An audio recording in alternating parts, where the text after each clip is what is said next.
রিপন দাদা ভাইয়ের বাড়িতে আমার দেখতেন সকল বন্ধু আছে, অনেক কাছের বন্ধু, ভালোবাসার বন্ধু, প্রিয় বন্ধুদের কাছে চলে এসেছি।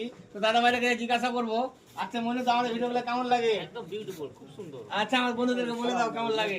খুব সুন্দর লাগে গাইস, ওকে একটু লাইক শেয়ার কমেন্ট এবার করে দিবে। আমার এই দাদা ভাইকে বলছি, দাদা ভাই কেমন লাগে বলে। অসাধারণ ভিডিও বানানো। আচ্ছা থ্যাংক ইউ অসংখ্য ধন্যবাদ আমার সকল প্রিয় বন্ধু দাদা ভাইকে। আর রিপন দাদা ভাই তুমি চলে এসেছো, জায়গার কাছে কাছে কাছে এসো। দেখ রিপন দাদা ভাইয়ের বোনের বিয়ে আমাকে ইনভাইট করেছিল, আমরা সকলে একসঙ্গে এসেছি। তো দাদা ভাই কেমন লাগছে আপনাকে বলে, আমরা এসেছি ওই জন্য। একদম সেই মন ফিদা হয়ে গেছে। একদম সেই লেভেল এনজয় হলো। লাইক কমেন্ট শেয়ার চাই অবশ্যই। এরপর আমি যাবো সেই ভাইরাল সেফ দাদা ভাইয়ের কাছে। সেফ দাদা ভাই কেমন আছেন বলে। ভালো আছি দাদা। আচ্ছা আমার বন্ধুদের কিছু বলেন। খুব ভালো লাগলো আপনি এই বিয়ের মধ্যে অনুষ্ঠানে এসেছেন, খুব মন প্রাণ ভরে আনন্দ সবাই মিলে করবো। সবাই খুশি তো?